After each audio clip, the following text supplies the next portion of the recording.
ओम शांति। आज 9 फरवरी 2022 की साकार रूप में चले हुए प्यारे बाबा की मधुर महावाक्य सुनते हैं। प्यारे बाबा बोले, मीठे बच्चे, सब दुखियों को सुखी बनाना यह एक बाप का ही फर्ज है।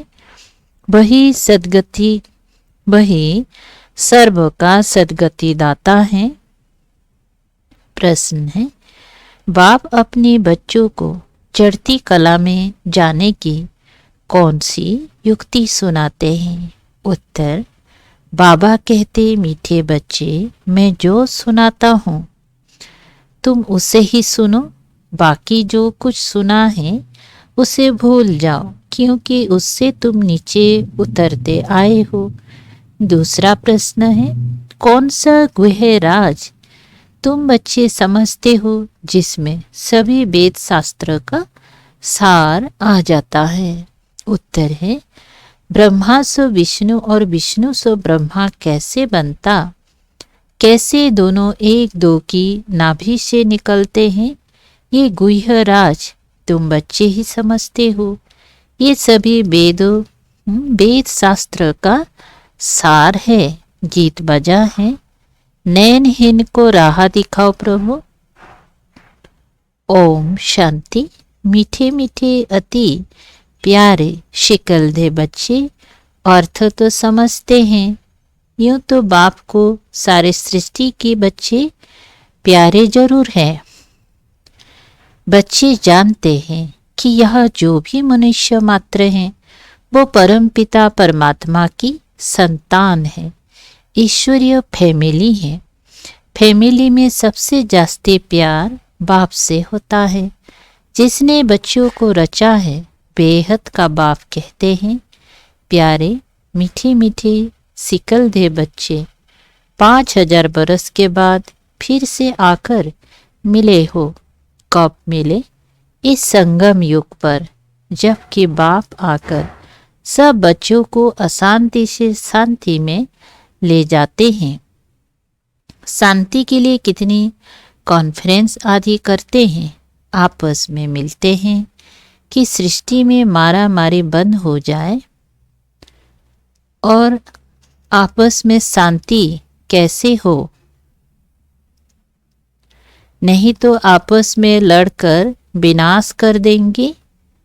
विनाश से डरते हैं। ये भूल गए हैं कि बाप ही आकर के सुखधाम अर्थात आदि सनातन देवी देवता धर्म की फिर से स्थापना करते हैं, जो अब हो रही है। तुम सब बैठे हो बेहद के बाप से बेहद सुख का बरसा लेने। तुम जानते हो बरोबर परम पिता परमात्मा आकर फिर आसुरी दुनिया का विनाश कराते हैं। विनाश तो जरूर होना चाहिए ना, क्योंकि इस समय सब दुखी हैं। ये बाप का ही कल्प कल्प का फर्ज है। जो भी दुखी हैं उन सब को सुखी बनाना। बाकी जो खुद ही दुखी पतित हैं वो फिर औरों को पावन सुखी कैसे बनाएंगे? सो भी सारी दुनिया की बात है।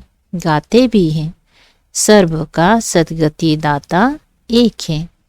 हे परम पिता परमात्मा, आकर हम पतितों को पावन बनाओ। ये तो सब धर्म वाले जानते हैं कि भारत में गॉड गॉडेज का राज्य था। उस समय हम लोग नहीं थे। प्राचीन भारत की बहुत महिमा है। भगवान ने पहले पहले स्वर्ग रचा। उसका मालिक कौन था? भारत। स्वर्ग में सोने हीरे के महल थे। भारत बहुत साहूकार था। अब कलयुग के अंत में अनेक अनेक धर्म है। बाकी एक देवता धर्म प्रायलुप है। कंगाल महान दुखी बन पड़े हैं। अब वो बाप कहते हैं ये ब्रह्मा दादा तो ज्वाहरी था। ये नहीं कहते निराकार बाप कहते हैं इस शरीर द्वारा कि ये ब्रह्मा भी अपने जन्म को नहीं जानते हैं।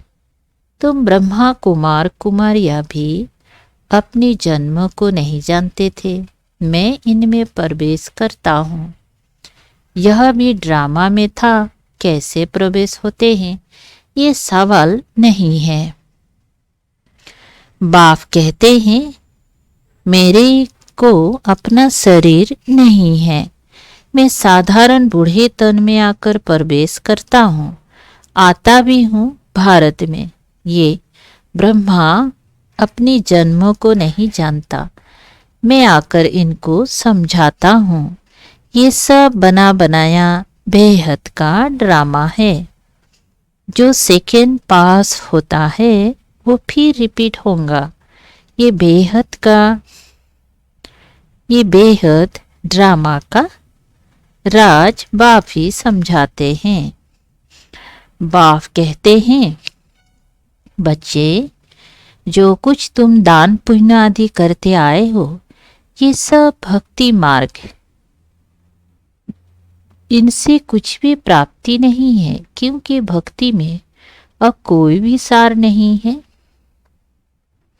इतनी ये सब चित्र आदि जो कुछ बनाए हैं इनको गुड़ियों की पूजा कहा जाता है। चित्र बनाया, खिलाया पिलाया डुबोया, ये सब बेसमझी हुई ना।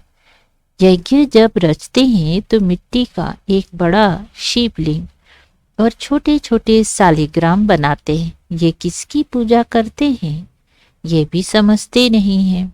बाप और बच्चों ने सर्विस की है तब उनकी पूजा होती है।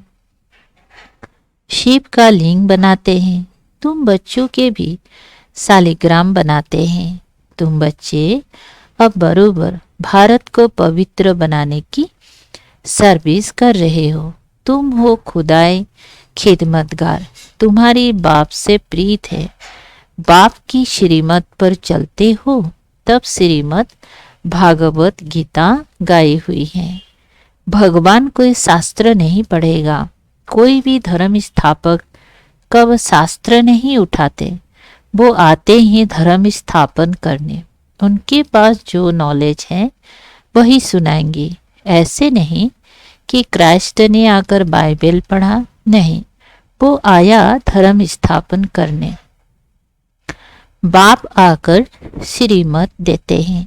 श्री अर्थात श्रेष्ठ मत, ऊंची ते ऊंची मत है ही भगवान की। तुम बच्चे अब श्रीमत पर चलते हो।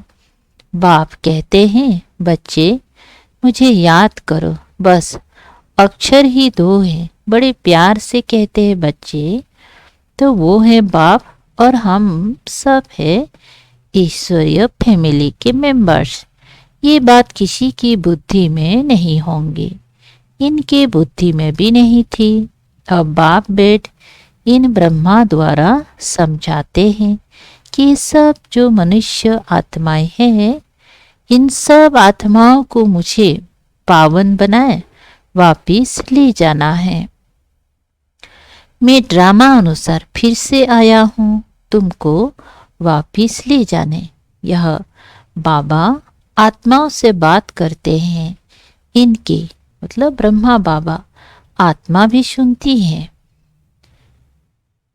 ब्रह्मा बाबा की आत्मा भी सुनती है। बरोबर बाबा हमको नॉलेज दे रहे हैं। इनको मतलब शिव बाबा को अपना शरीर तो है नहीं। श्री कृष्ण का साधारण रूप नहीं कहेंगे। वो तो स्वर्ग का पहला प्रिंस था। फिर ये सब कह देते कृष्ण भगवान वच। ये तो हो भी नहीं सकता। कितना फर्क है। संगम पर श्री कृष्ण हो ना सके। आर्टिफिशियल कृष्ण तो बहुत बनते हैं। बाकी प्रैक्टिकल सतयुग में होगा। कृष्ण के नाम से दूसरा थोड़े ही कोई हो सकता है। नाम तो बहुत अपने ऊपर रखवाते हैं। बाप कहते हैं बच्चे इस अंतिम जन्म में पवित्र बनो तो पवित्र दुनिया की स्थापना में मदद होंगी। पवित्रता तो अच्छी है। बहुत बच्चियां मार खाती हैं, अबलाओं पर अत्याचार होते हैं। लिखते हैं बाबा क्या करे, हमको इस बंधन से छुड़ाओ। नाटक में दिखाते हैं द्रौपदी को साड़ियाँ दी, ये एक कहानी बना दी है। बाबा कहते हैं बच्चे, अब पवित्र बनने से 21 जन्म तुम कभी नंगन नहीं होंगे। वहाँ है ही राम राज्य। मुख्य विकार है अशुद्ध अहंकार, देह अभिमान, देह से मोह रहता है। वहाँ है आत्मा अभिमानी। समझते हैं हम पुराना शरीर छोड़ दूसरा लेते हैं, उसको आत्म अभिमानी कहा जाता है। बाप कहते हैं तुम सब आत्मा हो। शिव बाबा को याद करते रहो, क्योंकि अब वापिस जाना है। ये ही आत्माओं की सच्ची सच्ची रूहानी यात्रा। सबको सुप्रीम बाप के पास जाना है। तीर्थ यात्रा पर जाते हैं तो रास्ते में राम राम कहते जाते हैं। बाप कहते हैं तुम बाप को याद करते चलो। अब सारी दुनिया तो राजयोग नहीं सीखेंगी, कल्प पहले वाले ही यहाँ आएंगे। अभी कलम लगाना है। जो देवी देवता धर्म का मीठा झाड़ था सो प्रायलुप हो गया है। बाकी टाल टालियाँ खड़ी हैं। बनेंट्री का मिसाल वैसे ही इस देवी देवता धर्मों का जो फाउंडेशन है वह सड़ गया है। बाकी निशानियाँ मतलब चित्र रहे हैं, परंतु वो कौन है ये किसी को पता नहीं है, ना अपनी धर्म का पता है। इसीलिए हिंदू धर्म कह देते हैं। बाप कहते हैं तुम्हारा भारत कितना सिरताज था। धर्मों के लिए ही कहा जाता है रिलीजन इज माइट। अभी तो देवता धर्म है नहीं, फिर वो धर्म कैसे स्थापन हो। बाप है सर्वशक्तिवान वर्षा, उनसे मिलता है। ताकत भी उनसे मिलेगी। बाप है सृष्टि का बीज रूप, हम उनकी फैमिली हो गए। बाप सत है, चैतन्य है, ज्ञान का सागर है। सब कुछ आत्मा में है। आत्मा ही सुनती है, पढ़ती है। आत्मा में ही अच्छे बुरे संस्कार होते हैं।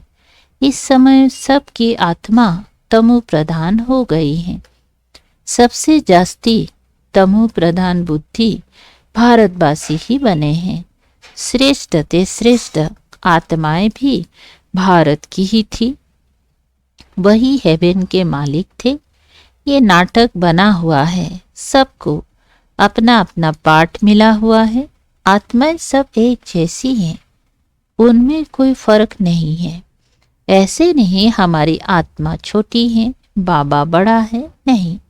आत्मा छोटी बड़ी नहीं होती। आत्मा 84 जन्मों का पाठ फिर से रिपीट करती हैं। उनकी कभी एंड नहीं होती। एक आत्मा कितनी सर्विस करती होंगी। वह अविनाशी पाठ कभी मिटने वाला नहीं है। क्या ये बातें विद्वान पंडित शास्त्र की अथॉरिटी जानते हैं? इतनी छोटी आत्मा में कितना भारी पाठ है। परम पिता परमात्मा भी ड्रामा के बस में है। पाठ बजाने के लिए बंधा हुआ है। एक्यूरेट टाइम पर ही आएगा। उनको भी अपना पार्ट टाइम पर बजाना है। सबको सुखी बनाना है। ख्याल करो आत्मा क्या है। आत्मा की बाबा की आत्मा भी इतनी छोटी बिंदी मिसाल है। इतनी छोटी चीज की पूजा तो कोई कर ना सके। भक्ति के लिए फिर बड़ा बनाते हैं जिसकी पूजा हो सके, जिसको शिव अथवा रुद्र भी कहते हैं। हे बिंदी मिसल तिलक देते हैं ना। यहाँ ये बड़ी समझने की बातें हैं और तो कोई समझा ना सके। यह बाप बैठ समझाते हैं। बहुत महीन क्या बताएं, बहुत महीन बातें हैं। बाप समझाते हैं बच्चे आत्मा देखो कितनी छोटी है। आत्मा के आर्गन्स देखो कितने बड़े हैं। इस समय सबकी आत्मा और शरीर दोनों ही पतित हैं। और फिर पावन बनना है। तुम अव्यभिचारी बनो, एक से ही सुनो, एक को ही याद करो। ओहो बाबा, आप तो बड़ी कमाल करते हो, कैसा ज्ञान सुनाते हो, और किसी की ताकत नहीं जो ये नॉलेज दे सके। तुम्हारी चढ़ती कला अब ही होती है जबकि बाप आकर पढ़ाते हैं। इस समय सभी मनुष्य मात्र पतित हैं, इसलिए बाप कहते मैं सबका उद्धार करने के लिए आता हूँ। रात से दिन में जाने का रास्ता बताता हूँ। गाते भी है नयनहीन को गया। सभी कहते हम नयनहीन हैं, हमको राह बताओ। कहाँ की राह? अपने घर की। यहाँ तो बहुत दुख है बाबा, हम अंधों की लाठी तो आप ही हो। बाबा अक्षर बरसा, या न बाबा अक्षर से क्या बोलते हैं, बाबा अक्षर से बरसा याद आता है। प्रभु या ईश्वर कहने से बरसे का नशा नहीं होता। तमेव माता च पिता, ये उनकी महिमा है। मनुष्य कह देते हैं ये वेद तो अनादि है, परंतु पूछो कब से पढ़ते आए हो? क्या सतयुग से लेकर? वहाँ शास्त्र तो होते ही नहीं। यह है भक्ति मार्ग के, कुछ भी जानते नहीं। बाप कहते हैं अभी मैं आकर तुमको सबका सार समझाता हूँ। ब्रह्मा द्वारा, ब्रह्मा बच्चा मेरा है या विष्णु की नाभि से निकला है? ब्रह्मा तो शिव का बच्चा हुआ, विष्णु का बच्चा तो नहीं है। हाँ, ब्रह्मा ही फिर विष्णु बनते हैं, फिर विष्णु 84 जन्म बाद ब्रह्मा बनते हैं। यह बहुत गुह्य राज है जो तुम बच्चे ही समझते हो। अभी ब्रह्मा मुख द्वारा तुम ब्राह्मण बच्चों का जन्म हुआ है, तो कितना नशा और खुशी तुम बच्चों को होनी चाहिए। अच्छा, मीठे मीठे सिकल दे बच्चों प्रति माता पिता बाप दादा का याद प्यार और गुड मॉर्निंग। रूहानी बाप की रूहानी बच्चों को नमस्ते। हम रूहानी बच्चों की रूहानी बाप दादा को याद प्यार गुड मॉर्निंग और नमस्ते नमस्ते। शुक्रिया बाबा, थैंक यू बाबा। सार है धारणा के लिए नंबर 1, संपूर्ण पावन बनने के लिए अव्यभिचारी बनना है। एक बाप से ही सुनना है, एक को ही याद करना है। दूसरा नंबर है खुदाए खिदमतगार बन भारत को पावन बनाने की सेवा करनी है। एक बाप से प्रीत बुद्धि रहना है। वरदान, स्व स्थिति द्वारा हर परिस्थिति को पार करने वाले मास्टर त्रिकालदर्शी भव। विस्तार है, जो बच्चे त्रिकालदर्शी स्थिति में स्थित रहते हैं वो अपनी स्व स्थिति द्वारा हर परिस्थिति को ऐसे पार कर लेते हैं जैसे कि कुछ था ही नहीं। नॉलेजफुल त्रिकालदर्शी आत्माएं समय प्रमाण हर शक्ति को, हर पॉइंट को, हर गुण को ऑर्डर से चलाते हैं। ऐसे नहीं कि समय आने पर ऑर्डर करे सहन शक्ति को और कार्य पूरा हो जाए फिर सहन शक्ति आए। क्या बताएं? ऐसे नहीं कि समय आने पर ऑर्डर करे सहन शक्ति को और कार्य पूरा हो जाए फिर सहन शक्ति आए। जिस समय जो शक्ति जिस विधि से चाहिए उस समय अपना कार्य करे, तब कहेंगे खजाने के मालिक मास्टर त्रिकालदर्शी। स्लोगन, जो सदा खुश रहते हैं और सबको खुशी बांटते हैं वही सच्चे सेवाधारी हैं। अच्छा, ओम शांति। शुक्रिया बाबा, थैंक यू बाबा।